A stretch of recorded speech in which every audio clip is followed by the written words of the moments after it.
¿Cómo están? Bienvenidos de vuelta. El día de hoy vamos a cambiar un poco las cosas y vamos a ver un video diferente. Hoy vamos a ver el top 10 enfermedades infecciosas más mortales de la historia. Espero les guste mucho. Entonces estudiamos el día de hoy el top 10 de las enfermedades infecciosas más mortales en la historia de la humanidad. Entonces, para este top, evidentemente vamos a estar utilizando enfermedades que sean infecciosas, o sea, causadas por algún patógeno ajeno a nuestro cuerpo, y vamos a enfocarnos en la mortalidad. ¿A qué nos referimos con mortalidad? Pues es simplemente el número de muertes que hay en un lugar determinado, en un tiempo determinado. El lugar que vamos a usar, pues es toda la Tierra y toda la población humana, y el tiempo va a ser toda la historia registrada. Aquí, como podrán notar, la prehistoria y todos estos momentos tempranos en la historia van a ser difíciles, pero tenemos más o menos un estimado. ¿Y qué va a determinar la mortalidad de una enfermedad? Básicamente dos factores. Uno es la morbilidad o, en este caso, qué tan contagiosa es. Y esto va a ser de todas las personas que estén expuestas a este patógeno, por ejemplo, a este virus de acá. De todos los que están expuestos, ¿cuántos se van a contagiar? Casi nunca es el 100%, siempre hay un porcentaje. Entonces, qué tan contagioso va a determinar qué tan mortal puede llegar a ser una enfermedad, asociado a qué tan letal. La letalidad es de todos los que sí se contagiaron, cuántos murieron por esta enfermedad. Entonces, de nuestras 10 personas, esta fue una contagiosidad o una morbilidad del 80%, 8 de cada 10 se enfermaron y 4 de cada 10 murieron. Y esto es lo que va a determinar qué tan mortal va a llegar a ser una enfermedad, causando la muerte en el tiempo en un lugar determinado. Entonces vamos a nuestra lista.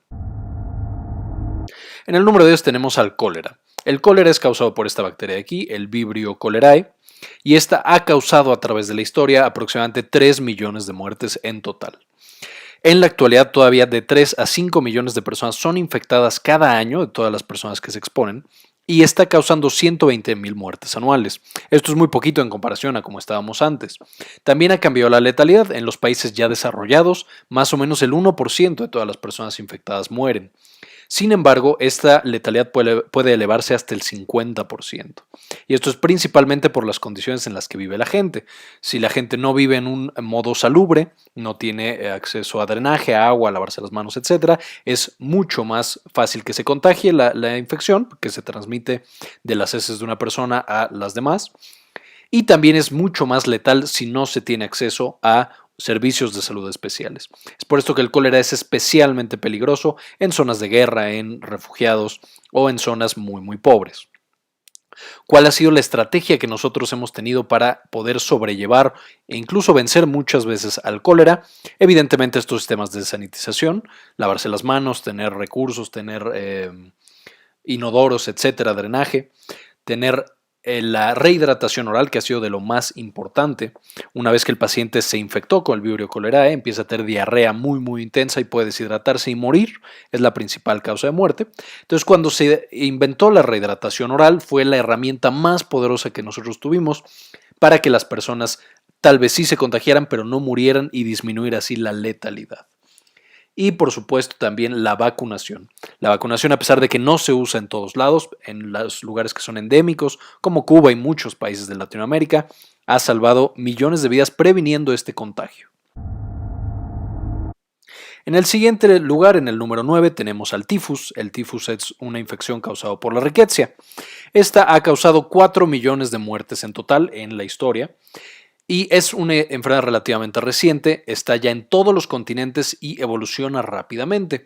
¿Qué es lo que hace que esté en todos lados y que evolucione tan rápido? Básicamente que estas bacterias, estas riquecias, viven en una serie de artrópodos, en chinches, en pulgas, en piojos, en todo tipo de cosas. Ahí viven, se reproducen y llegan al ser humano cuando nos pican o nos muerden estas cosas horribles. ¿Qué es lo que nosotros tenemos? Entonces nos da fiebre, nos sentimos muy mal, nos duele la cabeza y nos sale esta rash o estas erupciones en la piel. Y si es muy severo y no vamos al médico a tiempo, podemos morir por esta causa. Ahora, esta riqueza o este tifus, a pesar de que es relativamente común y de que muchas chinches y piojos lo tienen, sí mata a muchas personas, pero hemos llegado también a controlarlo a través del desarrollo de los antibióticos, especialmente unos llamados tetraciclinas, han sido la herramienta más poderosa que ha impedido que este tifus se salga de control en nuestra sociedad. En el lugar número 8 tenemos al VIH, el famoso virus de inmunodeficiencia humana y el más reciente agregado en esta lista, una de las infecciones o de las enfermedades incluso más nuevas que tenemos registradas en la historia. Sin embargo, a pesar de que lleva relativamente poco tiempo, desde los años 70, 80 que ya se descubrió bien, ha matado 22 millones de muertes en total. Cada año infecta a 2 millones de personas nuevas y 1.2 millones mueren por esta causa cada año. Por lo cual el VIH, si continúa con esta tendencia, pronto será uno de los principales asesinos de nuestra lista en la historia de la humanidad. ¿Por qué es tan efectiva? Ya lo sabemos, se transmite por vía sexual, ya vimos todo un video acerca del virus del VIH, pero es especialmente exitoso debido a que uno, se transmite por vía sexual y evidentemente a los humanos les gusta mucho tener contacto sexual, y dos, una vez que se infecta a la persona, ya quedamos que hay muchos años en los cuales puede pasar incluso sin tener ningún síntoma, pero ya va por ahí contagiando a las demás personas con las que tenga contacto. Esto hace que sea muy fácil de transmitir, difícil de detectar y además por las características del virus es muy difícil el tratamiento.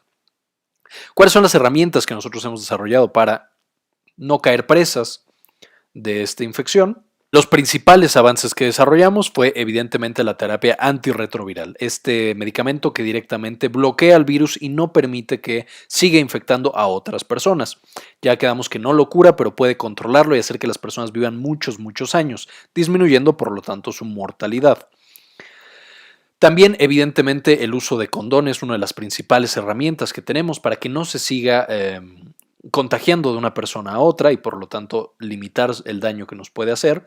Y por supuesto las medidas para detectarlo a tiempo. Incluso cuando una persona no tiene síntomas, si se toma la muestra de sangre y se hace el estudio para detectar el VIH, podemos detectarlo y darle tratamiento y hacer especial énfasis en la prevención para que no vaya por ahí contagiando. Y si todo sale bien, tenemos prometido que dentro de 2 o 3 años más vamos a tener incluso una vacuna que va a poder prevenir la infección por el virus de inmunodeficiencia humana, lo cual será por supuesto una inmensa herramienta.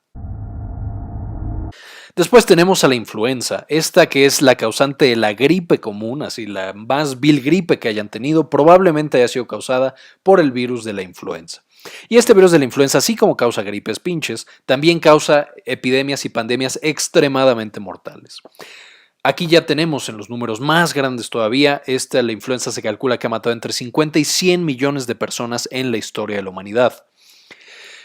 Más o menos al año, en la actualidad hay entre 3 y 5 millones de casos severos al año, o sea, personas que tienen que acabar siendo hospitalizadas y teniendo incluso que llegar a la terapia intensiva. Y de estas personas van a morir entre 250,000 y 500,000 cada año. O sea, a pesar de los avances que hayamos tenido, siguen muriendo una gran cantidad de personas.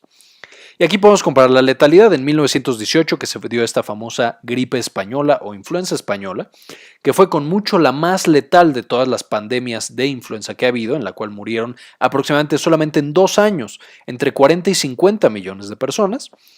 La letalidad actual en esta pandemia, la letalidad fue del 5% y ahora hemos logrado reducirla de manera muy significativa, más o menos hasta un 0.1%, bastante impresionante. ¿Por qué la influenza es tan eficiente y tan peligrosa? Debido a que es muy contagiosa. Al ser un virus que infecta los pulmones y que al principio todavía no tenemos tantos síntomas, después genera tos y genera estornudos y en cada una de estas gotitas millones y millones de virus van a caer sobre otras personas que lo van a respirar y rápidamente van a contraer la infección. Además, la influenza es especialmente preocupante en la actualidad debido a que los aviones, en general viajes internacionales y que una persona pueda desplazarse tan rápido en todo el mundo, hace que el riesgo de que haya una pandemia de influenza aumente de manera muy importante. Además de esto, los antibióticos y los medicamentos que hay para la influenza, no hay ninguno específico y no hay ninguno que sea verdaderamente efectivo. Desde el oseltamivir y la mantadina se han llegado a utilizar, pero no son tan efectivos, generando infecciones bastante riesgosas. ¿Qué estrategias sí nos han permitido tener un control muy importante de esta infección? Ha sido principalmente, de nuevo, la vacuna contra la influenza. Esta que sale en cada temporada invernal, que se ponen las personas y disminuye de manera importante el riesgo de que vayan a contagiarse ellos y contagiar a las demás personas. Y además estos mecanismos, conforme la medicina ha ido avanzando, tenemos mecanismos más poderosos para proteger a los pacientes, desde las terapias intensivas hasta uso de antibióticos, antivirales, etcétera, que nos han permitido aumentar o más bien disminuir la letalidad de esta infección, como ya mencionamos. Después tenemos el sarampión. Este sarampión, también muchas veces considerado como una infección bastante tranquila, ha sido responsable de 200 millones de muertes en la historia de la humanidad. Todavía en la actualidad hay 20 millones de infectados al año y 114,000 personas mueren por esto. ¿Por qué? Porque es extremadamente contagiosa. Una persona que tiene sarampión empieza a presentar este sarpullido o este rash, esta reacción en la piel, y de ahí en este momento lo transmite de todas maneras. Si tocamos las heridas, con el aliento, con los estornudos, con la tos, etc. Y como se da en niños pequeños, es lo más común, esta tiene una letalidad bastante alta. Un niño que se infecta por sarampión es bastante peligroso y hay que llevarlo al hospital de manera inmediata. Y de manera muy característica y de manera muy aparente, el sarampión nos muestra cómo las vacunas han sido esenciales para el control de estas infecciones. Cuando nosotros no teníamos la vacuna del sarampión, era extremadamente mortal. Después desarrollamos la vacuna y disminuyó de manera importante esta mortalidad. Y ahora con todos estos movimientos muchas veces ridículos que son antivacunas de sarampión, ha regresado esta infección. El último brote que tuvimos el año pasado fue en el famoso Walt Disney, donde cientos y cientos de niños quedaron infectados y tuvieron que ser incluso hospitalizados.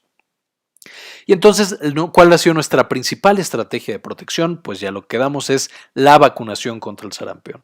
Este mapa nos muestra cuánto progreso hemos hecho en este tema, donde la mayor parte del mundo ya tiene más del 90% de su población vacunada. Y el sarampión, al solamente poder vivir en nuestros cuerpos como seres humanos, si nosotros nos vacunáramos completamente, no tendría dónde vivir y podríamos erradicar a esta enfermedad, lo cual es bastante extraño. Ya veremos que muy pocas enfermedades han sido erradicadas en el planeta. En el siguiente tenemos la peste, la famosísima peste o muerte negra. La peste es causada por esta bacteria llamada Yersinia pestis y es responsable de más de 200 millones de muertes en total. Aquí empezamos a tener números un poco más irregulares porque vamos a empezar a ver enfermedades que son muy antiguas. De hecho, se calcula que la peste lleva por lo menos 3,000 años con nosotros, si no es que mucho más. Entre la peste, una de las características que tiene es que es muy dada a generar pandemias, que son estos momentos en los cuales la infección se esparce por todo el mundo y entonces genera muchísimas muertes. Entre las pandemias que ha causado, la peor fue con mucho la plaga de Justiniano, en la cual causó la muerte a 100 millones de personas, pero ha habido otras, por ejemplo, en Europa con la muerte negra, ha causado entre 50 y 75 millones. En esta última, más o menos se calcula que 1/3 de toda la población europea falleció en unos cuantos años, más o menos 10, un poquito más. Y lo otro es que tiene una letalidad casi del 100%. O sea, muchas de las personas infectadas morían a causa de esta infección. Todavía al día de hoy, si no se detecta de manera oportuna, puede causar la muerte de manera muy rápida. Y infecta a muchos sistemas. A diferencia de otras infecciones, vamos a ver que esta tiene la capacidad de infectar el cuerpo en general, el sistema linfático, ahorita vamos a ver cómo, y los pulmones. Una vez que infecta los pulmones, causando la peste pulmonar, vemos que genera mayor contagiosidad, o sea, es más fácil que se contagien, debido a que la tos lo puede empezar a esparcir. De manera tradicional es la pulga la que cuando nos pica nos transmite a esta bacteria, nuestro sistema inmune reacciona de manera muy importante y entonces nuestros ganglios linfáticos crecen. De repente crecen tanto y es tanta la reacción que explotan y empiezan a secretar una sustancia que es altamente contagiosa. Ese es de los principales mecanismos de contagio. Otra es a esta persona ya infectada lo pica una pulga y esta pulga va y pica a otra persona. Y por último, como quedamos, infecta los pulmones y genera pulmonía o neumonía. La tos y el estornudo puede también causar una mayor tasa de contagio. ¿Cuál fue la principal estrategia o la principal herramienta que nos permitió convertir a la peste de una de las enfermedades más mortales de la historia en ahora una enfermedad bastante desconocida para la mayoría de las personas y los médicos? Pues uno, conforme avanzaron las civilizaciones, Controlamos a las ratas y las pulgas en general pues ya no vivían con nosotros no estábamos llenos de pulgas todo el tiempo y entonces nos contagiábamos menos, pero probablemente más importante ha sido también el desarrollo de antibióticos, los cuales son altamente efectivos para controlar a la peste, a la Yersinia pestis.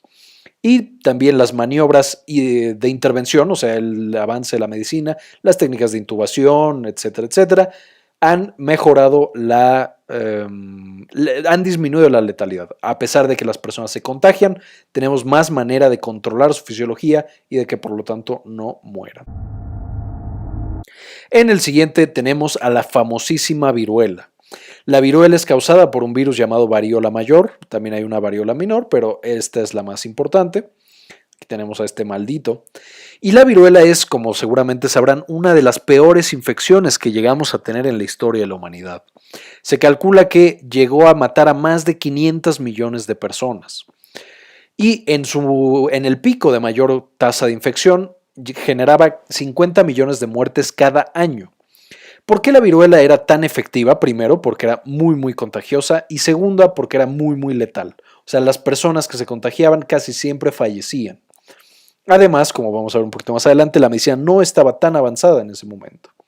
Y de manera importante, este virus, al ser tan contagioso y tan letal, era un arma biológica importante. Y no solamente en la historia reciente, de hecho en la historia reciente evidentemente ya no es para nada, pero incluso por ejemplo en la conquista de América se calcula que 50 millones o más de personas de los nativos americanos en toda Latinoamérica e incluso en Estados Unidos murieron debido a que los españoles, los ingleses y los colonizadores europeos traían la viruela. Ellos estaban ya más protegidos por su inmunidad y a nosotros arrasaron completamente.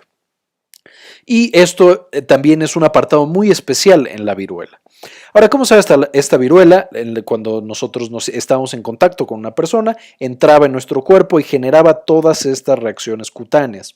Aparte teníamos fiebre, dolor de cabeza, malestar general, dolores de músculos y articulaciones, etc.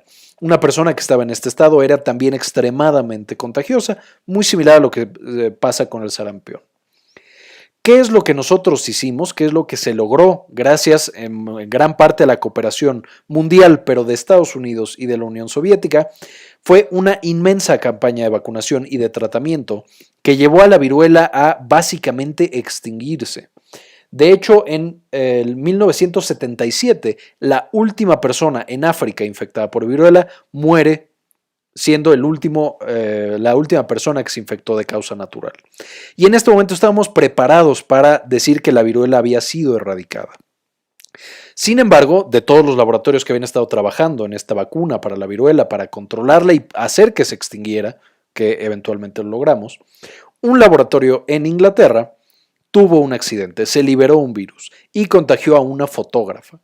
De manera que el 11 de septiembre de 1978, un año después de la última causa natural de infección, esta fotógrafa fallece por esta infección de viruela. Y a partir de este momento Inglaterra elimina los restos de viruela de sus laboratorios.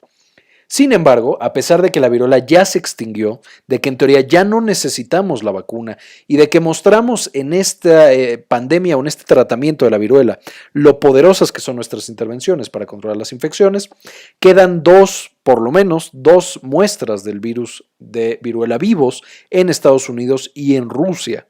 Lo que ellos claman es que es por si alguna cepa vuelve a aparecer o por si hay algún atentado con guerra biológica de la viruela.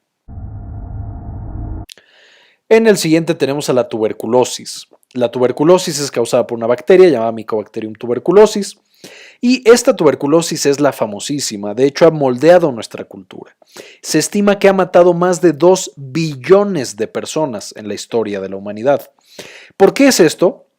Más o menos ha matado o genera 1.7 millones de muertes al año, genera cada año 9.6 millones de infectados y ha sido tan efectivo y ha causado tanta mortalidad, no solo porque es contagioso al infectar los pulmones y transmitirse por la tos por los estornudos y por cualquier líquido que compartas con una persona, sino que tiene muchísimo tiempo con nosotros. Es de las infecciones más antiguas que tenemos, casi 13.000 años de que nosotros nos estamos infectando de tuberculosis.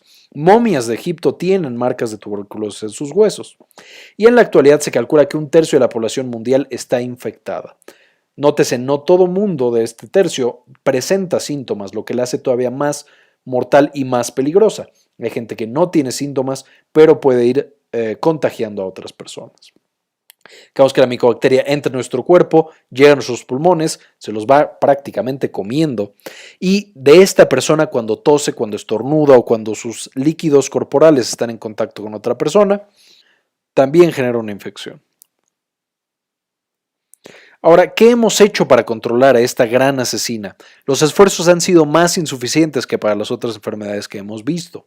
Básicamente, el detectar a las personas que tienen la infección y no se dan cuenta a través de la prueba de PPD ha sido un gran paso. Además, por supuesto, la vacunación que hacemos en todos los bebés prácticamente hace que la transmisión sea menos y que la infección sea menos severa. Otro gran arsenal o gran arma o herramienta que tenemos para controlar la tuberculosis son, por supuesto, los medicamentos antituberculosos, de los cuales la bacteria es tan, pero tan cabrona, que necesitamos más o menos 5 medicamentos diferentes dados por muchos meses para lograr el control de esta enfermedad. En penúltimo lugar tenemos a la malaria. La malaria es causada por el parásito Plasmodium falciparum y a pesar de que no es tan conocida en muchos medios, la malaria ha causado la cantidad estimada de 50 billones de muertes en la historia de la humanidad. Este número es un poco tentativo, hay muchos años justamente al principio que por supuesto no sabemos, debido a que la malaria también es una enfermedad extremadamente antigua. Se calcula que también desde hace 10.000 a 15.000 años ya padecíamos de la malaria. Y como la malaria es transmitida por un mosquito, cuando nosotros vivíamos cerca de los ríos, desde en Mesopotamia, en Egipto, en la China antigua, evidentemente era extremadamente común que nos infectáramos y muriéramos de malaria. Entonces se estima que 50 billones de personas han fallecido por esta causa. De hecho, un investigador incluso se atreve a decir que la mitad de todas las personas que han vivido en esta tierra han fallecido por malaria. Se calcula que todavía en la actualidad 214 millones de personas son infectadas cada año y hay 1 millón de muertes por año. En el mundo actual se calcula que están en riesgo, están expuestos a este mosquito llamado Anófeles 3.2 billones de personas, de las cuales por supuesto una gran cantidad fallece. ¿Cuáles han sido las estrategias que nos han permitido más o menos controlarlo? Porque ha sido inadecuado en muchas ocasiones este control. Por supuesto, el control del mosquito a través de insecticidas, de repelentes, de todo lo que tengamos para destruir mosquitos. Por supuesto, también no dejar que los mosquitos crezcan a través de no tener cubetas con agua o llantas con agua o en general agua estancada, porque es donde el mosquito tiene a sus crías y nace. Pero especialmente fue el trabajo de la doctora Tu Youyou. Esta investigadora china desarrolló el medicamento más efectivo contra la malaria que existe en el mundo, llamado artemisina, la razón por la cual ganó el Premio Nobel de Medicina en el 2015, o sea, el año pasado. Se estima que justamente el descubrimiento de esta doctora y el desarrollo de la artemisina ha logrado o ha permitido salvar millones de vidas en el planeta. Y por último, tenemos más o menos una trampa. En primer lugar, pongo a las infecciones resistentes a los antimicrobianos. ¿Por qué? Yo sé que en parte es trampa porque no es una sola infección. Sin embargo, tenemos que son una gran cantidad de infecciones que están teniendo un comportamiento similar. El nosotros darles antimicrobianos, desde antibióticos, antivirales, etcétera, ha generado una resistencia importante. Desde infecciones relativamente normales como la neumonía, las infecciones de vías urinarias, que cada vez son más difíciles de tratar porque ya no funciona el medicamento, hasta los asesinos temibles que ya hemos visto. El VIH ha mostrado mucha resistencia ya a algunos de los antivirales más utilizados. La influenza ya no responde a muchos antivirales, por ejemplo a la mantadina o a la memantina. La tuberculosis y la malaria también han desarrollado niveles alarmantes de resistencia a sus medicamentos, por lo que pareciera que ahora nos enfrentamos a un nuevo problema. No solo tenemos a estas grandes asesinas de toda la historia, sino que las grandes asesinas se están volviendo en nuestra contra, aumentando su letalidad una vez más. Se estima, de acuerdo a un reporte de la CDC, que al año por lo menos 2 millones de personas se enferman con infecciones resistentes a los antibióticos. Y de estos 23,000 mueren. Nótese, aquí solamente estamos hablando de antibióticos. O sea, aquí estamos hablando de infecciones por bacterias y por hongos. No estamos incluyendo a la malaria, que también, como ya quedamos de las principales asesinas, ya está desarrollando resistencia también. No solo esto, se estima que para el año 2050, 300 millones de personas habrán muerto por infecciones resistentes a antibióticos y causarán más de 50,000 muertes cada año. Y en la economía tendrá un costo estimado de 100 trillones de dólares en la economía mundial para 2050. ¿Por qué este costo es tan alto? Porque complica desde neumonías e infecciones de vías urinarias, cosas normales, pero también hace que sean prácticamente imposibles muchas de las cosas que son normales en la medicina actual, desde las cesáreas hasta las cirugías ortopédicas, como ponerle una cadera de repuesto a una persona, por así decirlo, y infecciones relativamente o heridas relativamente sencillas las hacen tremendamente mortales.